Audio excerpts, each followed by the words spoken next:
The first week of the 117th Congress opened with an attack on the Capitol that rattled the nation and tested American democracy.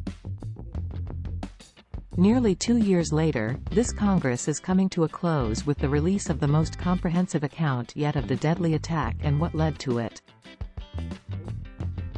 On Monday, the House Committee investigating the January 6 Capitol riot met for its final session ahead of a vote to adopt its sweeping, much-anticipated report.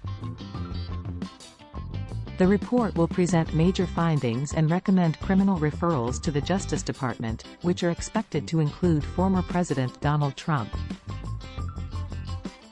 The full report is expected to be made available to the public on Wednesday, while the committee's leader said most of the evidence behind the report will be made public before the end of the year. This committee is nearing the end of its work.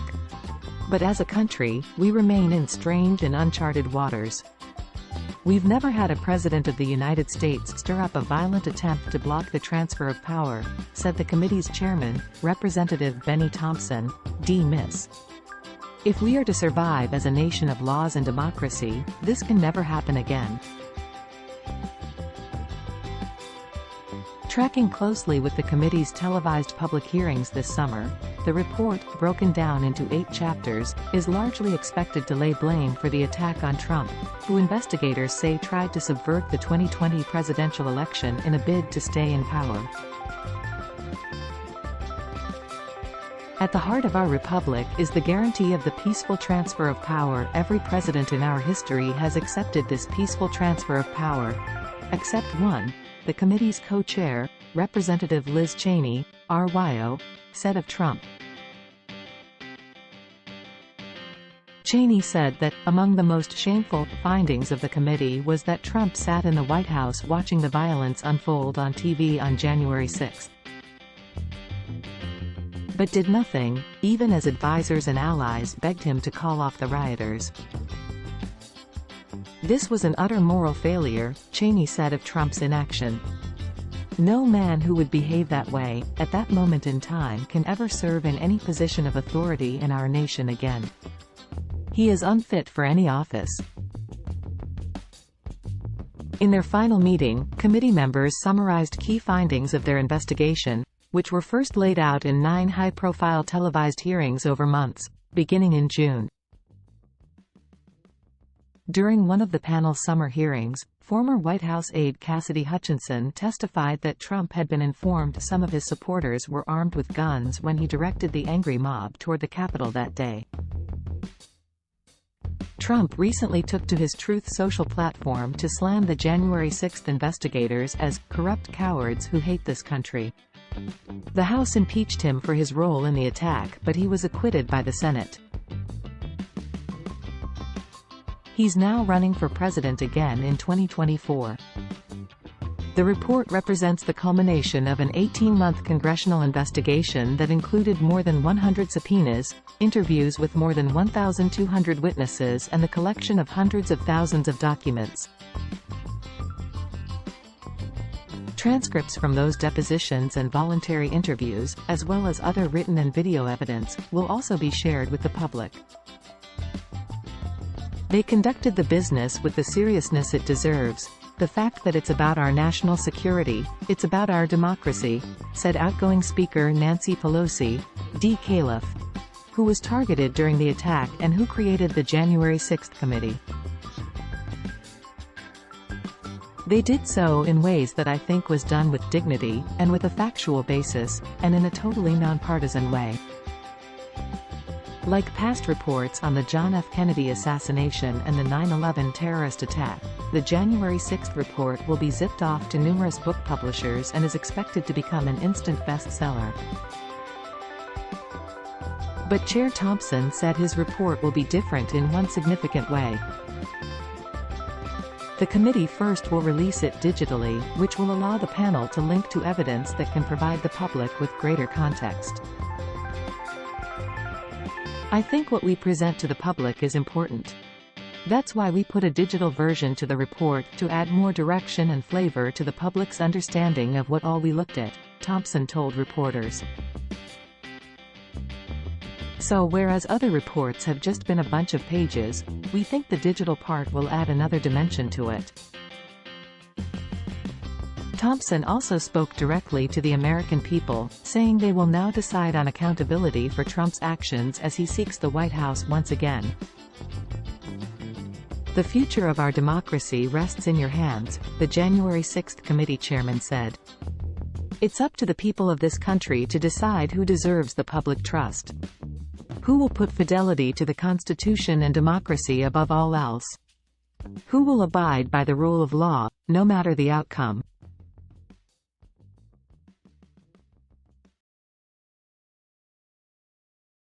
FTX founder Bankman-Fried sent back to Bahamas jail in day of courtroom chaos. But in court demanded to see a copy of his federal indictment, with his defense attorney expressing shock at the proceedings. FTX founder Sam Bankman-Fried was sent back to a Bahamas jail Monday after a reported plan for him to waive his extradition to the U.S. stalled. Reports over the weekend indicated that Bankman-Fried would consent to extradition. But the former crypto billionaire told a different story Monday, demanding to see a copy of his federal indictment before agreeing to return to the U.S. He will return to Fox Hill Jail rather than surrendering himself to U.S. custody. Bankman-Fried's legal team signaled that they would fight extradition last week. CNBC and several other outlets reported that Bankman-Fried had changed his mind and would instead submit himself for extradition on Monday. In open court, chaos reigned. Bankman-Fried, 30, dressed in a blue suit and white button-down shirt, was visibly shaking. His Bahamian defense attorney told the court that he was shocked that Bankman-Fried was in court. "I did not request him to be here this morning," the attorney said. Franklin Williams KC, the Bahamian prosecutor, said that he understood that intended to waive extradition, according to an NBC News producer present in the courtroom.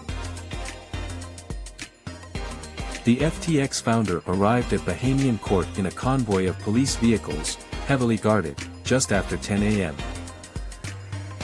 The move comes just days after he was remanded to the medical unit of Bahamas' notorious Fox Hill prison. The State Department in a 2020 report called the conditions at Fox Hill Prison harsh, citing overcrowding, poor nutrition, inadequate sanitation, poor ventilation, and inadequate medical care.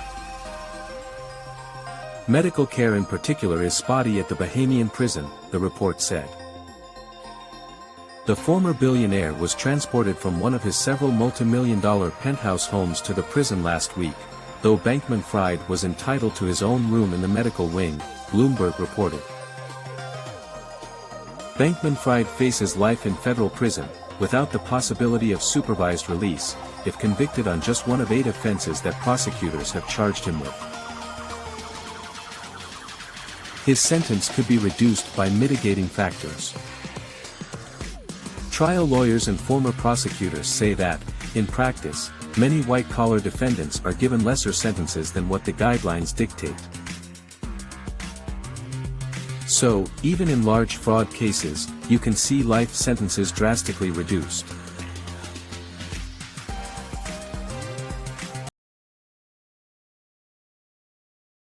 Bankman-Fried returns to prison as Bahamas hearing ends in confusion.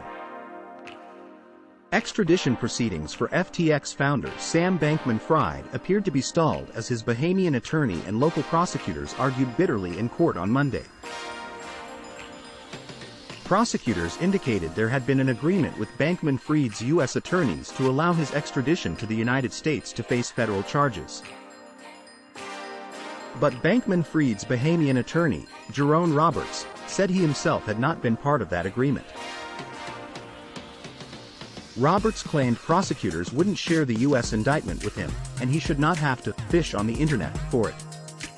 In response, prosecutor Franklin Williams dismissed Roberts' accusation, saying that it was not to be believed. Bankman-Fried was expected to drop his extradition fight, clearing a significant hurdle to return him to U.S. soil to be prosecuted on multiple charges of fraud and conspiracy.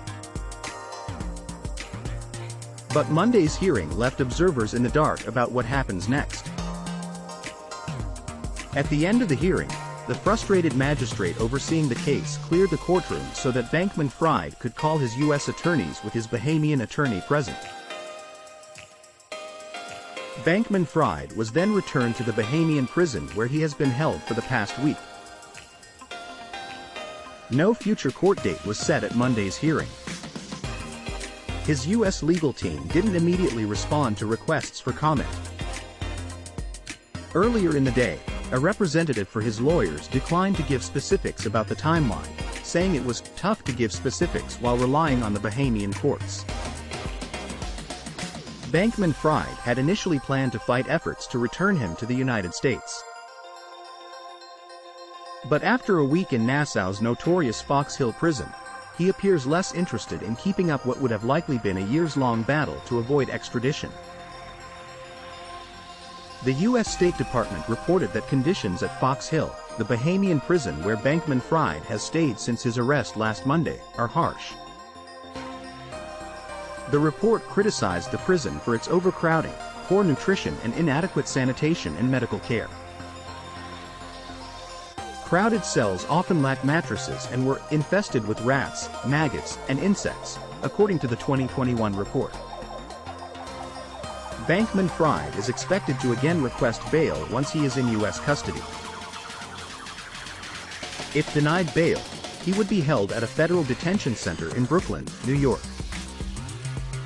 Inmates, lawyers and human rights advocates say the conditions inside that facility, which mostly houses pre-trial defendants who are presumed innocent, are also inhumane, citing overcrowding, frequent loss of heating and poor sanitary conditions overall. At the Monday hearing, tensions between Bankman-Fried's lawyer and Bahamian government prosecutors began to spill over. Bankman-Fried's attorney, Jerone Roberts, told the court he had not been advised able to speak with his client. "Things are moving prematurely and without any involvement from me," Roberts said. Bahamian prosecutors accused Roberts of using sharp tactics. The magistrate hearing the case, Shaka Serval, finally cleared the courtroom so Bankman-Fried could speak with his attorneys in private. Bankman-Fried, the 30-year-old former crypto celebrity, was arrested a week ago at his luxury residence in the Bahamas. Federal prosecutors in New York charged him with 8 counts of wire fraud and conspiracy charges, alleging he defrauded customers and investors in FTX, the cryptocurrency exchange he founded in 2019.